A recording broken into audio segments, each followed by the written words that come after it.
Hello friends, I am Dr. Kalpana for NEET Biology.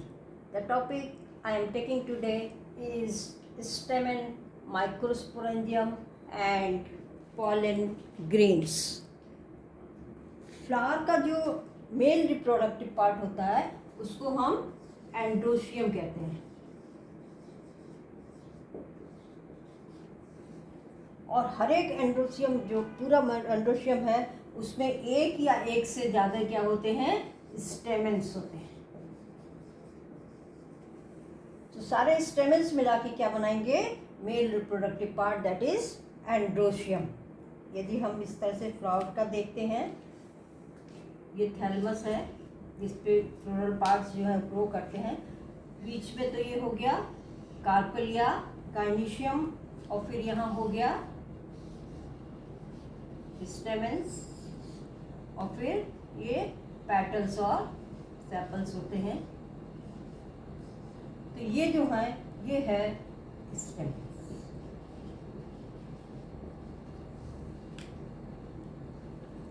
तो सारे stamens मिला के एंड्रोशियम बनता है। अब हर एक स्टेमेन में एक लॉन्ग स्लेंडर पार्ट होता है, स्टॉक होगा, उसको कहेंगे हम फिलामेंट। ये कहलाता है फिलामेंट, जिससे ये थैलमस से जुड़ा हुआ है। और एक ऊपर जनरली बाइलोब्ड होता है ये स्ट्रक्चर, ये कहलाता है एंथर।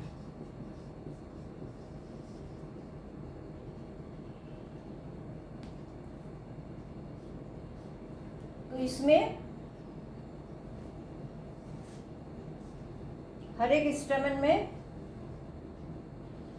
एक स्टॉक हो गया फिलामेंट और एक हो गया एंथर। और ये एंथर फिलामेंट का ये पार्ट या तो थैलमस से जुड़ा रहेगा और या फिर क्या रहता है, जो पेटल्स होते हैं उसमें नीचे की साइड जुड़ा रहेगा। यहाँ पर ये पेटल से जुड़ा हुआ है। इस तरह की कंडीशन कहलाती है, हमने किसी किसी फैमिली में पढ़ी है, ये कंडीशन कहलाती है एपिपेटलस। इतनी दूर में ये फिलामेंट क्या है, पेटल से जुड़ा हुआ है। पेटल से ये पेटल है और ये इसका फिलामेंट है स्टेमेन का, जो कि पेटल से जुड़ा हुआ है। ये कंडीशन कहलाती है एपिपेटलस। अब ये जो साइज लंबाई है फिलामेंट की, ये क्या होती है, हर एक फ्लावर में या हर एक स्पीसीज में अलग अलग लंबाई के फिलामेंट्स होते हैं। अब इसमें साइज में और शेप में जो स्टेमेंस हैं वो क्या होते हैं, या उनका अटैचमेंट विद द एंथर, ये क्या होते हैं, अलग अलग वेरी करते हैं बहुत ज़्यादा। जैसे एक में तो हमने बता दिया इस तरह का,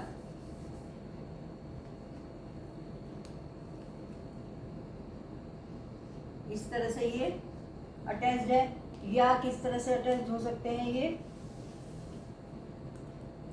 ये स्टेमेन है,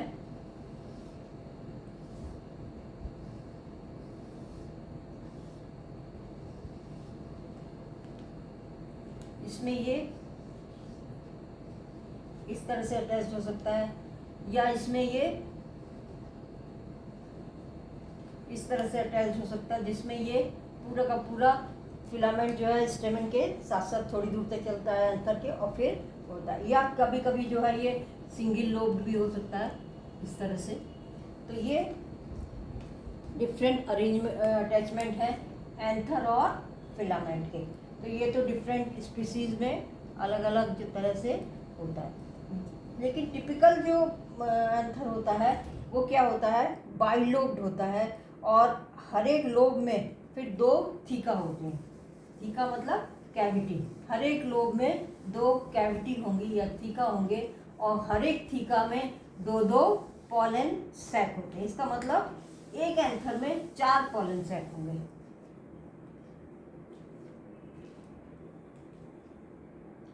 इस तरह से यदि हम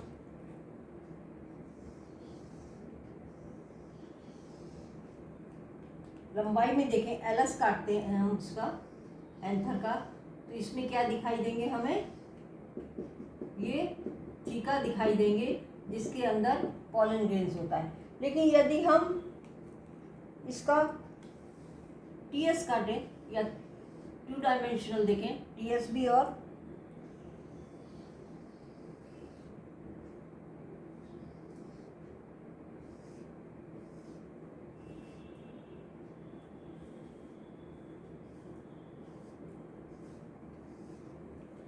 तो इसमें हमें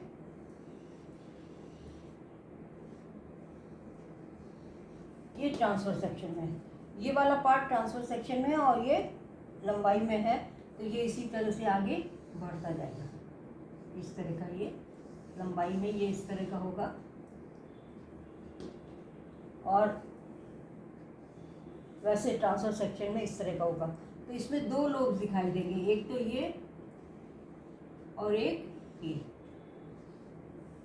ये तो हो गया थीका। ये है लोब्स, ये है थीका और हर एक थीका में फिर 2 पॉलन सेक्स, ये हो गए पॉलन सेक्स। और पॉलन सेक्स के अंदर फिर क्या होंगे, पॉलन ग्रेन्स। मैच्योरिटी में जब ये मैच्योर होगा तब इसके अंदर बन जाएंगे पॉलन ग्रेन्स।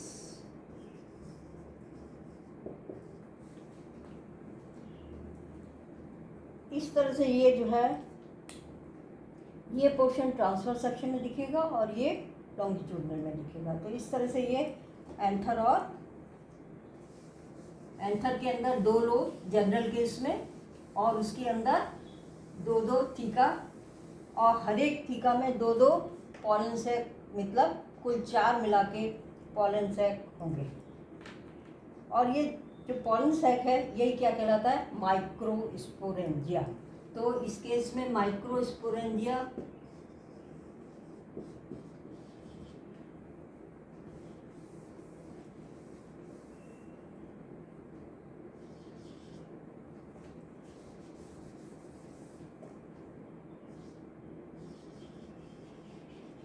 हम किसको कहेंगे, पॉलन सैक। तो हर एक एंथर में 4 माइक्रोस्पोरेंजिया होंगे, पॉलन ग्रेन्स कहलाते हैं।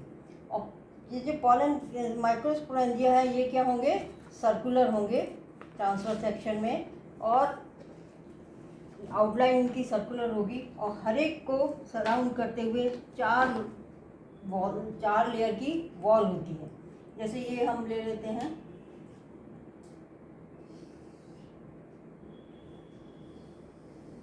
एक लोब ये हो गया, फिर एक लोब ये हो गया,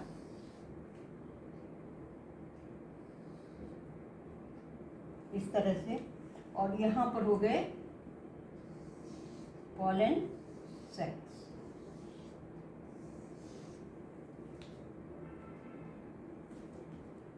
इसमें 4 लेयर्स होंगी इसके चारों ओर। एक तो ये हो गई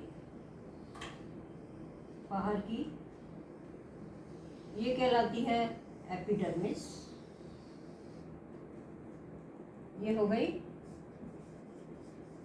एपिडर्मिस। फिर इसके बाद जो लेयर आती है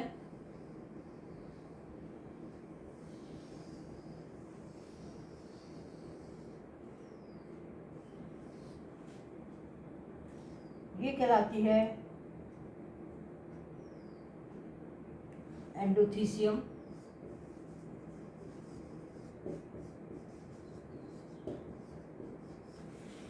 ये एंडोथीसियम लेयर जो है जब ये एंथर मैच्योर हो जाता है, सूख जाता है, तब ये इसको फटने में मदद करती है। फिर आता है मिडिल लेयर और मिडिल लेयर के बाद आती है इसको घेरे हुए हर एक के लिए अलग अलग कैपिटल।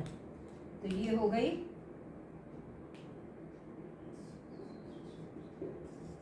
Middle layer. ये तीनों लेयर तो कॉमन होंगे हर एक में, और ये जो टैपिटम है ये हर एक पॉलन सैक को घेरे।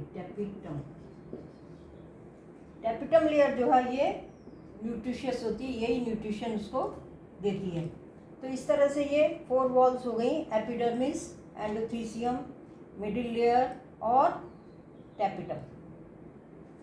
आउटर 3 लेयर्स एपिडर्मिस, एंडोथीसियम और मिडिल लेयर, ये क्या है, ये प्रोटेक्ट करती हैं और हेल्प इन डेहिसेंस। जब ये फटेगा, इसके अंदर बन जाएंगे पॉलन ग्रेन्स, मैच्योर होगा ये, तो ये फटेगा, यहाँ से फटता है ये, तो ये इसको मदद करती हैं और दूसरा प्रोटेक्ट करती हैं। और जो पॉलन ग्रेन्स हैं उसको रिलीज करने में मदद करेंगी। टैपिटम जो है ये बहुत इम्पॉर्टेंट है।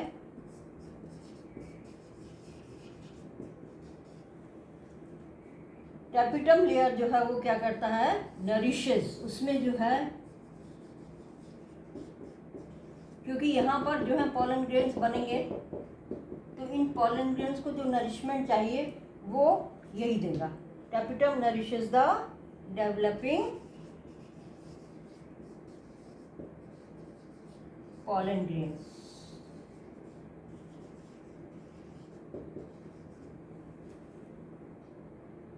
और इसकी जो सेल्स होती हैं उनमें डेंस साइटोप्लाज्म होता है और जनरली एक से ज़्यादा न्यूक्लियस होती है, और यही नरिशमेंट इसको देते हैं। ये इम्पॉर्टेंट है, ये आया हुआ है 2013 में। टैपिटम का रोल क्या है, to give nourishment to the developing pollen grains. और बाकी जो तीनों लेयर हैं वो प्रोटेक्ट करती हैं इसको, और बाद में जब मैच्योर हो जाता है तब ये इसको क्या करती हैं, डेहिसेंस करने में, उसको फटने में मदद करती हैं। तो ये इंपॉर्टेंट चीज़ है। माइक्रोस्पोरेंजिया क्या होंगे, यहाँ पर पॉलन ग्रेन्स होंगे।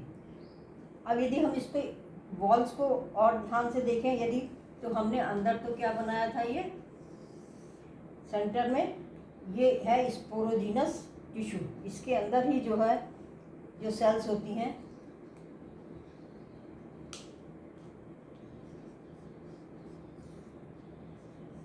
ये स्पोरोजीनस टिश्यू है या स्पोर मदर सेल्स हैं। टिश्यू तो पूरा कहलाएगा स्पोरोजीनस टिश्यू, और जो सेल्स हैं वो कहलाएंगी स्पोर मदर सेल्स, क्योंकि यही क्या देंगी, यही स्पोर पॉलन ग्रेन्स को बनाती हैं, या फीमेल गैमेटोफाइट ये जो है ये बनाती है। तो ये तो हो गई क्या,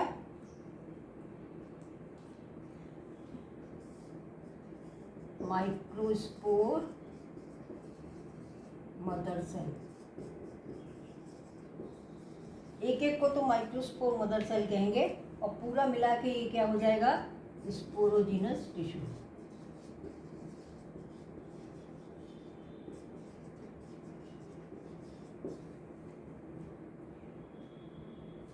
इसके बाहर जो बताया वो क्या होगा, टैपिटम की सेल्स होंगी। टैपिटम की सेल्स में क्या खास बात होगी कि इनका साइटोप्लाज्म बहुत डेंस होगा, और इसमें एक या एक से ज़्यादा भी न्यूक्लियस हो सकते हैं, न्यूक्लियाई हो सकते हैं। बहुत डेंस साइटोप्लाज्म है क्योंकि इसमें फूड स्टोरेज बहुत ज़्यादा होता है इसमें, और ये इनमें न्यूक्लियस जो है वो इर्रेगुलर शेप्ड और ज़्यादा न्यूक्लियस हो सकती है। ये लेयर है टैपिटम।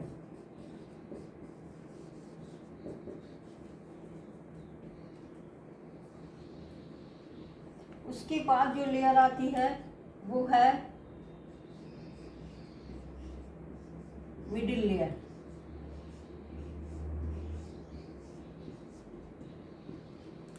ये हो गई मिडिल लेयर। फिर है एंडोथीसियम की, ये सबसे ज़्यादा हेल्प, जो रप्चर होता है ये एंथर, उसमें सबसे ज़्यादा जो हेल्प करती हैं वो होती हैं एंडोथीसियम सेल्स। इनकी सेल्स इस तरह की होती हैं, इस पर जब भी पानी कम होगा तो ये डहिस होंगी और ये डहिसेंस से ये बनाएंगी। तो ये हो गई एंडोथीसियम। ये तीनों लेयर जो है एंडोथीसियम, मिडिल लेयर और एपिडर्मिस, और इसके बाहर जो होगी वो होगी एपिडर्मिस की लेयर।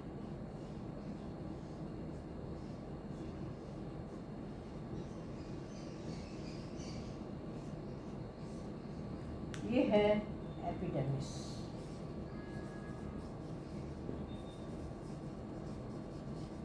तो एपिडर्मिस, एंडोथीसियम और मिडिल लेयर तो ये कॉमन होंगी चारों पॉलन सेक्स के लिए, और कैपिटम जो है ये एक एक को अलग अलग सराउंड करती है जिससे कि ये आराम से इसको नरिशमेंट मिलता रहे। तो ये एनलार्ज किया हमने एक पॉलन सेक के चारों ओर की वॉल्स दिखाने के लिए। और इसके बाद फिर जब ये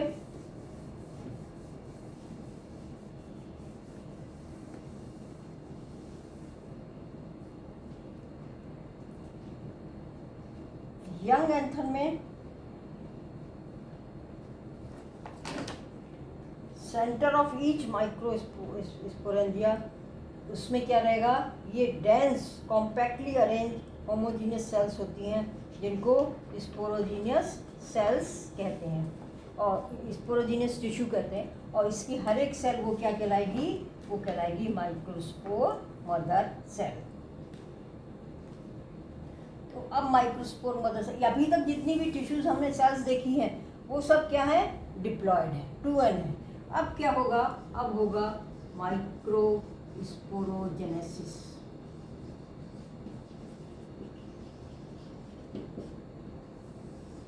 स्पोरोजीनियस टिश्यू जिसको हमने कहा है, उसकी हर एक सेल कैसे बिहेव करेगी, माइक्रोस्पोर मदर सेल की तरह से डिप्लॉयड होगी। और उसके अंदर फिर क्या होगा, रिडक्शन डिवीजन होगा और उससे फिर माइक्रोस्पोर या पॉलन ग्रेन्स बनेंगे। ये प्रोसेस कहलाता है माइक्रोस्पोरोजेनेसिस। तो क्या हो गया definition, formation of microspores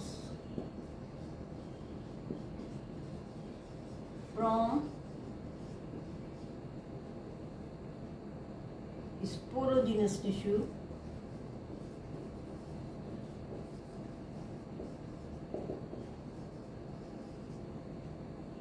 by meiosis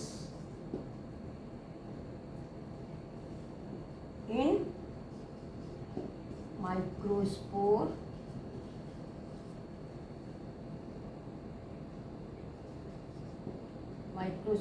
mother cell,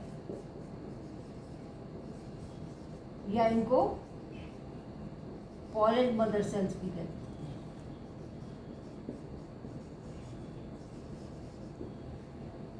तो ये डेफिनेशन हो गई, formation of microspore from sporogenous tissue bye meiosis. ये इंपॉर्टेंट है, यहाँ रिडक्शन डिवीजन हो गया। इसका मतलब आगे जो भी आएगी सेल्स वो सब क्या होंगी, हैप्लॉइड होंगी, एन होंगी। अभी तक जितनी थी कैपिटम में, एपिडर्मिस में, एंडोथीसियम में या मिडिल लेयर में जितनी भी सेल्स हैं स्पोरोजीनस टिश्यू, सब में जो सेल्स हैं वो क्या हैं, डिप्लॉयड हैं। अब जब रिडक्शन डिवीजन हो जाएगा माइक्रोस्पोर मदर सेल में, तो उससे जो बनेंगी माइक्रोस्पोर या पॉलन ग्रेन्स वो क्या होंगे, हैप्लॉइड होंगे। यहाँ पर ये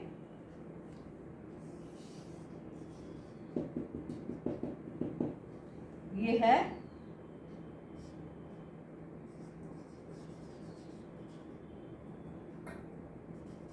पॉलन मदर सेल या माइक्रोस्पोर मदर सेल, ये क्या होगी, डिप्लॉयड होगी।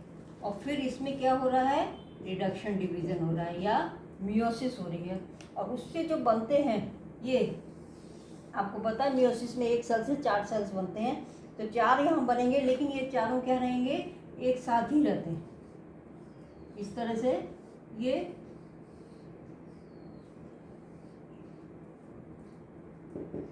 चारों जो है एक साथ चिपके रहते हैं और ये बनाते हैं टेट्राड ऑफ माइक्रोस्पोर्स। एक एक क्या है, ये माइक्रोस्पोर है या पॉलन ग्रेन, कैसे हैं, एन। यहाँ पर ये डिप्लॉयड था, ये जो बने ये क्या बने, हैप्लॉयड बने। और प्रोसेस का नाम हो गया माइक्रोस्पोरोजेनेसिस। और जो रिडक्शन या जो डिवीज़न है वो है मियोसिस। जब एंथर मैच्योर होता है तब ये जो टेट्राड में जो पॉलन ग्रेन्स हैं वो सेपरेट हो जाते हैं और फिर वो अलग अलग होके फिर वो रिलीज़ होते हैं। तो इस शुरू में तो ये टेट्राड के फॉर्म में रहते हैं, लेकिन बाद में ये सब अलग हो जाते हैं जैसे जैसे एंथर मैच्योर होता जाता है और ये पॉलन ग्रेन्स इसमें अलग हो जाते हैं। और इसका एक एक माइक्रोस्पोर मदर सेल से 4 स्पोर्स बनते हैं। इसलिए बनते हैं क्योंकि इनका जो पॉलिनेशन होना है वो विंड से होना है या इंसेक्ट से होना है, तो ये बहुत ज़्यादा नंबर में बनते हैं। और ये जिससे कि पॉलिनेशन जो है वो कंफर्म हो सके, इस तरह से ये बनते हैं। यदि डेhiscence के समय का हम देखें तो ये इस तरह का दिखाई देगा।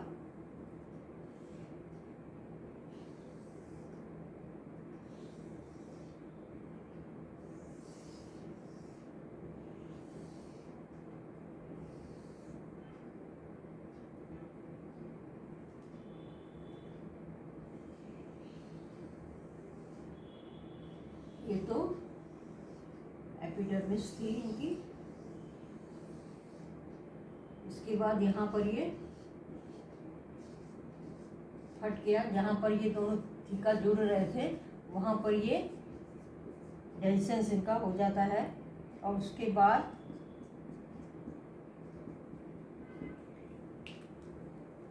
बाकी जो सेल लेयर्स हैं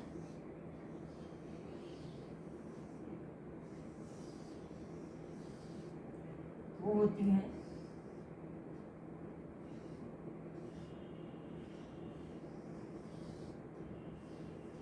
और इसके अंदर जो है ये पूरा सेलुलर है।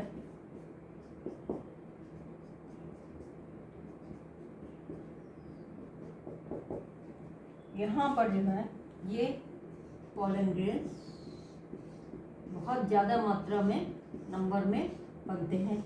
और जब ये फट जाता है, ये खास बात है कि ये फटता कहाँ से, जहाँ पर दोनों थीका जुड़ती हैं। तो इस तरह से ये क्या हो गया, एंथर के अंदर पॉलन ग्रेन्स बन गए।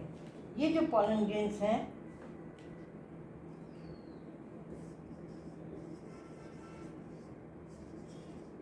ये कैसे हैं, हैप्लॉइड है। ये इंपॉर्टेंट चीज़ है।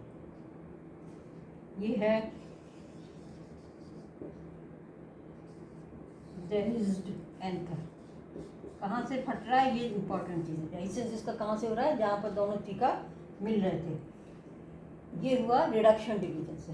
तो ये सारी चीज़ें तो क्या है, डिप्लॉयड है। सारे सेल्स इसके डिप्लॉयड हैं। केवल पॉलन ग्रेन्स जो बने हैं वही क्या है, हैप्लॉइड है। तो इसमें ये क्वेश्चन आ जाता है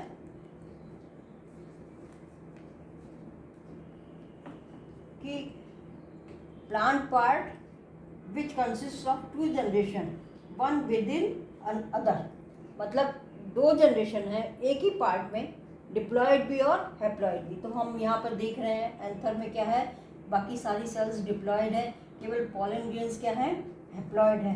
ये क्वेश्चन आया है 2020 में। दूसरा हमने एग्जाम्पल पढ़ चुके हैं हम, ऐसा होता है कहाँ, ओव्यूल के अंदर। ओव्यूल के अंदर जो एम्ब्रियो सैक है वो हैप्लॉइड होता है और ओव्यूल के सारे पार्ट डिप्लॉयड होते हैं। दूसरा एग्जाम्पल ये है जहाँ पर क्या है, एंथर, तो एंथर की जितनी भी सेल्स हैं वो डिप्लॉयड हैं, केवल पॉलन ग्रेन्स उसके अंदर जो हैं वो क्या है, हैप्लॉइड। तो क्वेश्चन 2020 में यही आया है, the plant part which consist of 2 generation, one with in other. तो इसका एग्जाम्पल हो जाएगा, इसका आंसर हो जाएगा pollen grains inside the anther.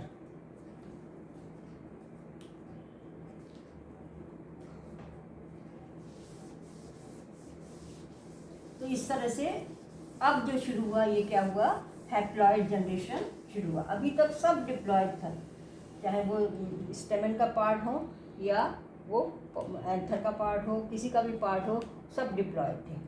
अब पॉलन ग्रेन्स,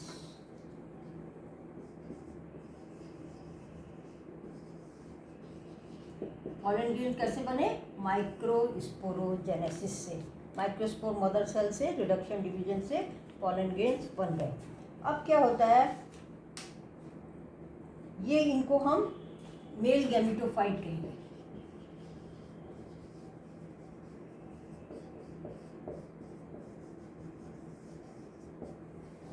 पॉलन ग्रेन्स क्या कहलाते हैं, मेल गैमेटोफाइट।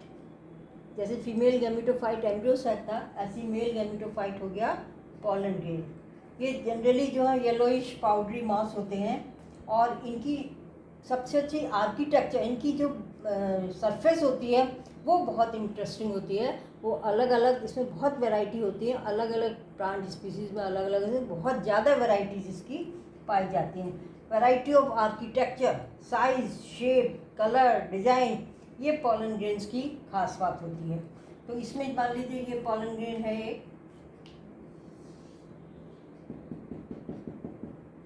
जब टेट्राड था, टेट्राड के बाद ये निकल के आ गया, तो इसमें इतनी डिज़ाइन होती है बहुत ज़्यादा। कोई हो सकती है जिसमें कि क्या हो, इस तरह का सरफेस हो, कुछ होंगी जिसमें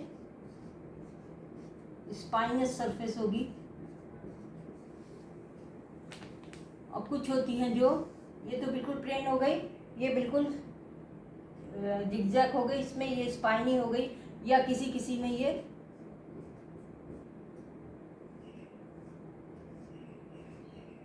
लेस स्पाइनी, इस तरह से भी बहुत तरह के इसमें इसके आर्किटेक्ट इसके होते हैं। तो ये तो अलग अलग इसका शेप या डिज़ाइन होती है पॉलन ग्रेन्स की, अलग अलग प्लांट्स में। एक जनरली जो पॉलन ग्रेन होता है वो क्या होता है, स्फेरिकल होता है। जनरली मोस्टली ये स्फेरिकल होता है,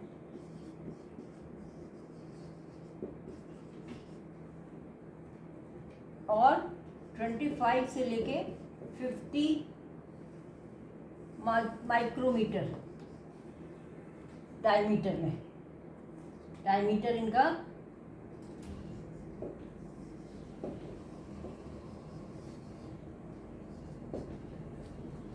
25 से 50 माइक्रोमीटर तक होता है, और ये हल्के होते हैं, जिससे विंड से यदि पॉलिनेशन होना हो तो ये आसानी से एक जगह से दूसरी जगह चले जाते हैं। कुछ में ये स्टिकी होते हैं, जिससे इंसेक्ट्स के बॉडी पे ये आसानी से चिपक जाए। ये डिपेंड करता है पॉलिनेशन उनमें किस तरह का होना है। और इसमें 2 लेयर वॉल होती हैं, एक तो आउटर हार्ड एक्साइन, सबसे ये बहुत इम्पॉर्टेंट है।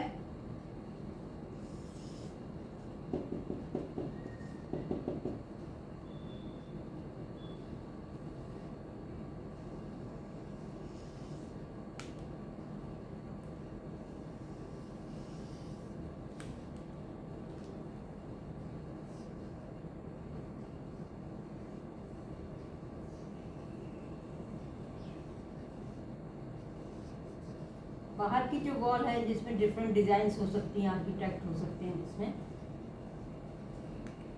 वो कहलाती है एक्साइन। और जो एक्साइन है ये हार्ड होती है और मेड अप ऑफ,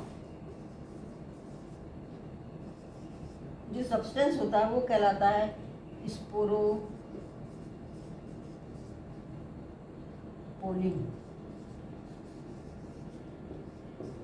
ये बहुत इम्पोर्टेंट नाम है। जो एक्साइन है वो स्पोरोपोलेनिन से की होती, पोलेनिन।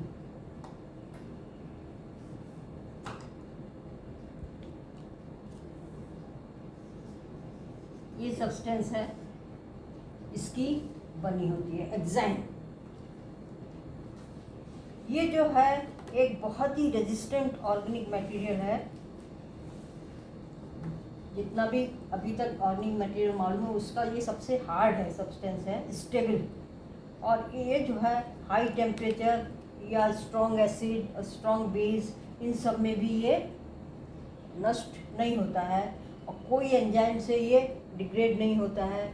और ये इसमें जो है कुछ जगह पर ये कहीं कहीं पर ये गायब रहती है, एंजाइम नहीं होगी, यहाँ पर एंजाइम नहीं है। ये कहलाते हैं जर्म पोर, इस जगह पर खाली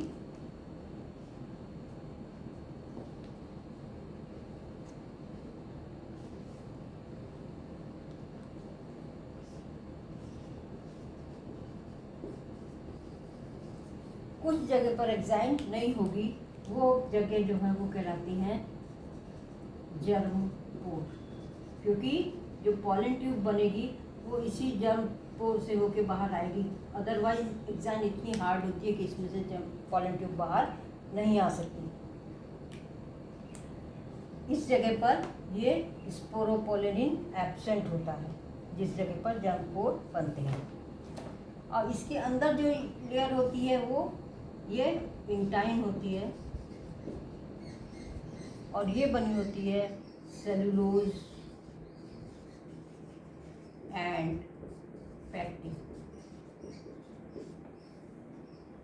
तो एंजाइम बनी है स्पोरोपोलेनिन और ये इंटाइन बनी है सेलुलोज एंड पैक्टिन की। ये इम्पोर्टेंट है और ये क्वेश्चन आए हुए हैं 2012, 2013 और 2016 में। बहुत इम्पोर्टेंट क्वेश्चन है कि जो आउटर एंजाइम है बहुत हार्ड होती है, वो बनी होती है स्पोरोपोलेनिन की, और ये जो है टैपिटम लेयर बनाती है, जो एंथर के अंदर टैपिटम थी वो बनाती है सब्सटेंस। और जो इंटाइन है अंदर की, इसके अंदर जो लेयर है वो थिन होती है, और ये कहलाती बनी होती है सेलुलोज और पैक्टिन की। ये भी इम्पोर्टेंट है। सेलुलोज और पैक्टिन की तो इंटाइन है, और जो स्पोरोपोलेनिन है इसकी ये एग्जाइम है। कहीं कहीं पर ये एग्जाइम एब्सेंट होती है, उस जगह को हम जर्म पोर कहते हैं, क्योंकि वहीं से फिर पॉलन ग्रेन्स बाहर निकलते हैं। हमने ये पढ़ा है पैलियोबॉटनी में कि बहुत सारे जो फॉसिल्स हैं वो पॉलन के फॉर्म में पाए जाते हैं। तो ये पॉसिबल कैसे है? इसी स्पोरोपोलेनिन की वजह से। ये जो है डिग्रेडेड नहीं हुआ, और ये हज़ारों सालों के बाद, लाखों सालों के बाद भी प्रिजर्व रहते हैं। तो ये पॉलन ग्रेन्स जो होते हैं ये वेल प्रिजर्व हो जाते हैं as pollens because of the presence of sporopollenin. और इसमें डिफरेंट तरह की डिज़ाइंस होती हैं स्पोरोपोलेनिन में, और उसकी वजह से ही आइडेंटिफाई होती हैं। अलग अलग स्पीसीज़ में अलग अलग तरह की डिज़ाइंस होती हैं। इनर वॉल जो हो गई वो सेलुलोज और इंटाइन हो गई, सेलुलोज और पैक्टिन की बनी होती है, और उसके अंदर जो साइटोप्लाज्म है उसके चारों ओर जो मेम्ब्रेन होगी उसको, वो तो प्लाज्मा मेम्ब्रेन है ही है, प्लाज्मा मेम्ब्रेन, जो कि पॉलन ग्रेन के साइटोप्लाज्म को घेरे रहेगी। तो पहले साइटोप्लाज्म न्यूक्लियस के साथ हो गया, फिर प्लाज्मा मेम्ब्रेन हो गई, फिर इंटाइन हो गई made up of cellulose and pectin, उसके बाद एग्जाइन हो गई very hard made up of sporopollenin. ये जो है इसी की वजह से जो है ये पॉलेंस एज फॉसिल्स मिलते हैं। हमें बहुत जगह जो है फॉसिल्स मिलते हैं जो पॉलन है किसी प्लांट के, तो वो इसीलिए संभव है क्योंकि स्पोरोपोलेनिन जो है बहुत स्टेबल सब्सटेंस है। ये जल्दी हाई टेम्परेचर में या केमिकल से ये ख़त्म नहीं हो पाता है, इसलिए हमें ये मिलता है फॉसिल के फॉर्म में, पॉलेंस हमें मिलते हैं। मैच्योरिटी के समय जब एंथर मैच्योर हो गया है, डेहिसेंस हो गया है, अब पॉलेंस बाहर आ गए हैं, उस समय पॉलन ग्रेन्स में जनरली दो सेल होते हैं। एक तो वेजिटेटिव सेल होता है और एक होता है जनरेटिव सेल। ऐसा क्यों होता है?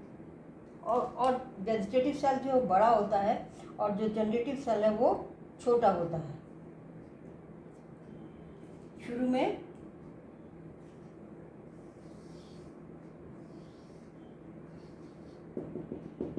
ये है पॉलन ग्रेन, यहाँ पे इंटाइन एग्जाइन हम नहीं दिखा रहे हैं, खाली एक ही बॉल से दिखा रहे हैं।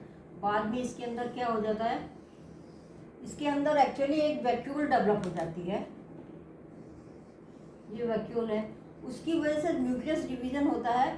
तो ये क्या होगा, यहाँ पे न्यूक्लियस डिवीजन होगा। न्यूक्लियर डिवीजन आपको पता है क्रोमोसोम का, इसमें ये होता है। तो इसकी वजह से ये क्या होगा, एसिमेट्रिकल स्पिंडल बनेगा, बीच में नहीं बना है क्योंकि यहाँ पे क्या आ गई, वैक्यूल, और ये पूरा साइटोप्लाज्म है। यदि सेंटर में स्पिंडल बनता तो दोनों सेल बराबर होती, लेकिन ये सेंटर में नहीं बना, एसिमेट्रिक स्पिंडल है।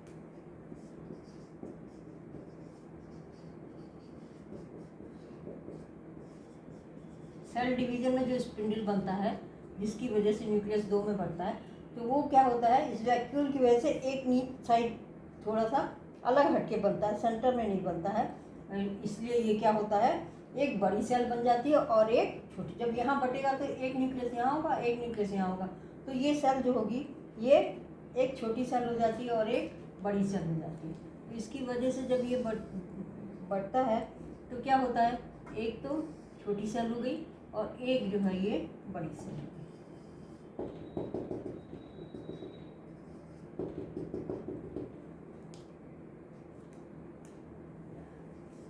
ये बड़ी वाली सेल कहलाती है वेजिटेटिव सेल,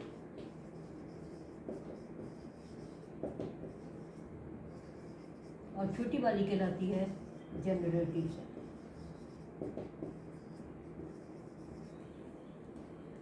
और बाद में जाके ये इस तरह से ये अलग हो जाती है और इस तरह से लगता है कि जैसे कि जो जनरेटिव सेल है वो इसके अंदर ही, वेजिटेटिव सेल्स के अंदर ही प्रेजेंट है। यहाँ पर ये इस तरह से डिवाइड हुई, उसके बाद ये अलग हो गई, तो ये तो हो गई बड़ी तो वेजिटेटिव सेल, और ये छोटी वाली ये इसके ऐसा लगता है वेजिटेटिव सेल के अंदर ही है, ये है जनरेटिव सेल।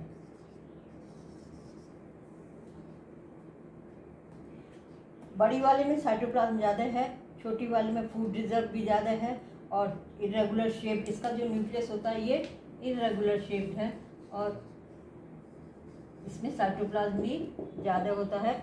और जो छोटी वाली है वो जनरेटिव सेल है और वो थोड़ा उसमें साइटोप्लाज्म भी कम होता है,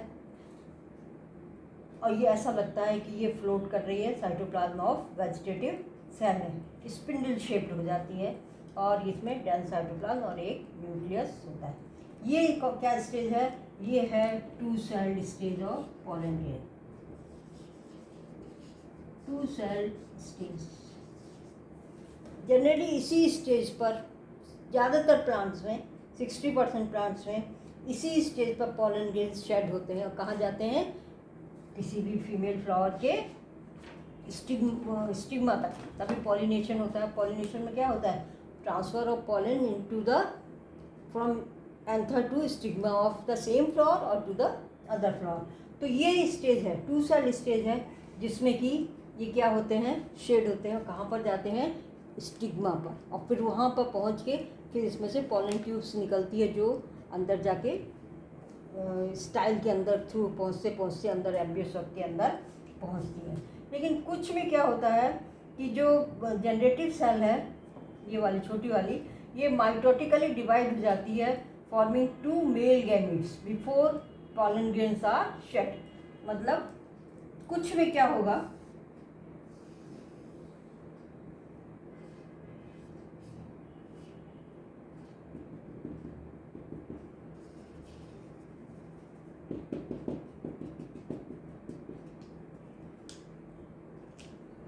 ये क्या हुई, जनरेटिव सेल जो थी ये दो में बट गई, और ये क्या बना दिया इसने, मेल गैमीट।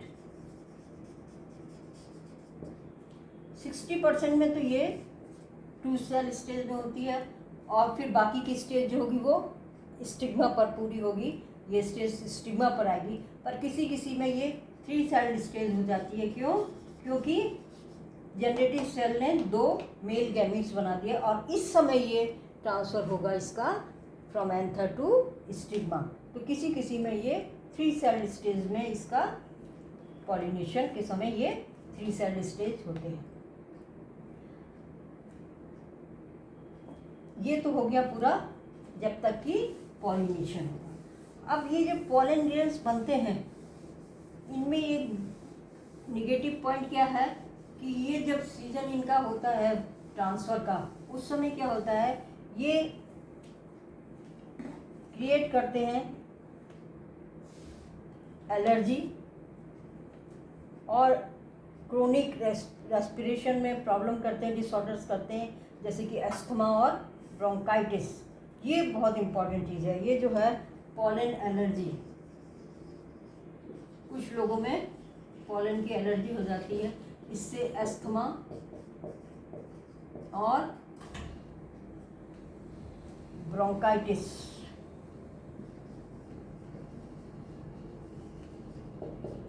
ये डिसऑर्डर्स हो जाते हैं।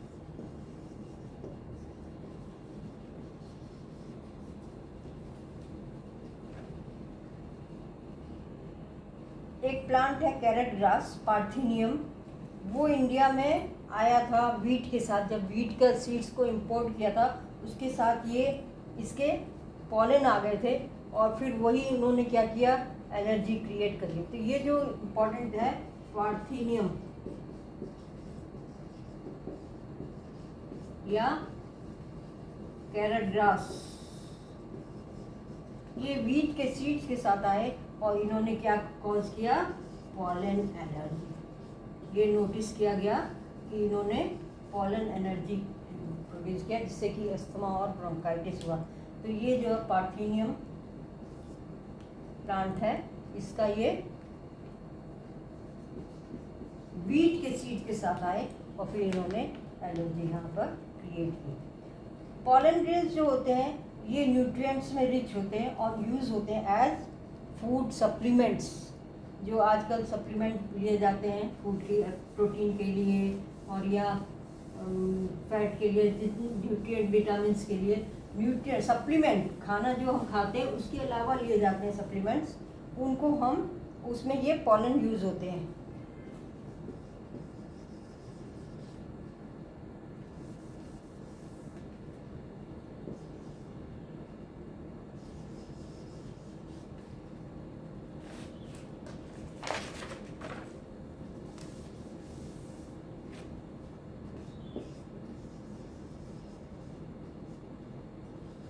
पॉलन ग्रेन्स क्या होते हैं, रिच इन न्यूट्रिएंट्स, इसलिए इनको यूज करते हैं कैसे, फूड सप्लीमेंट।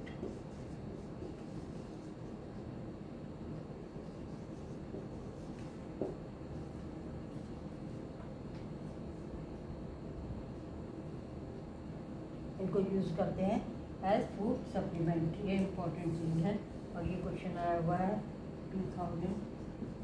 पॉलन ग्रेन्स को हम कैसे यूज़ करते हैं, फूड सप्लीमेंट की तरह से। और इसके जो है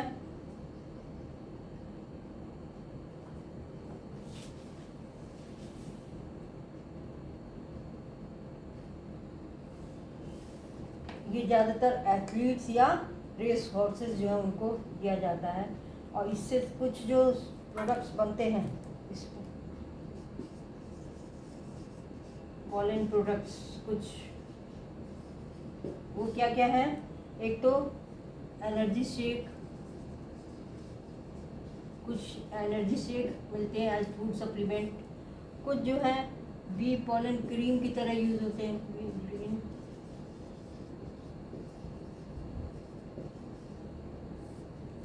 फिर बी पॉलन एज टैबलेट या सिरप, इस फॉर्म में ये पॉलन के मिलते हैं और ये आजकल बहुत यूज़ किए जाते हैं।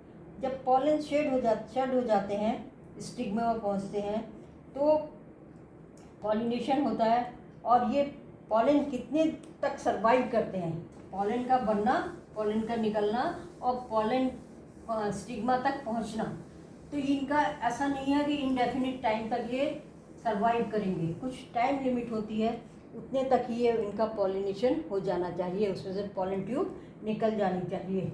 लेकिन ये डिफरेंट होते हैं और ये बहुत ज़्यादा वेरिएबल हैं और ये डिपेंड करता है टेम्परेचर और ह्यूमिडिटी से।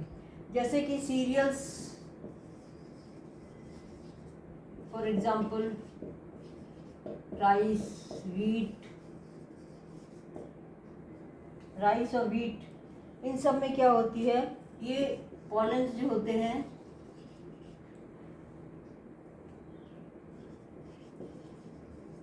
वायबिलिटी जो है इनकी ख़त्म हो जाता है विद इन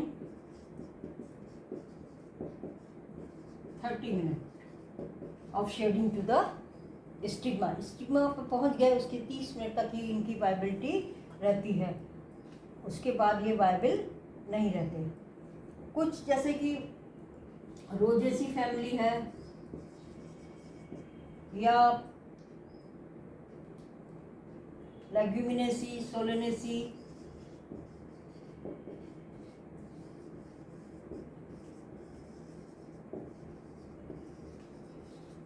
इन सब में ये जो है मंथ्स, कई महीने तक वायबल रहते हैं।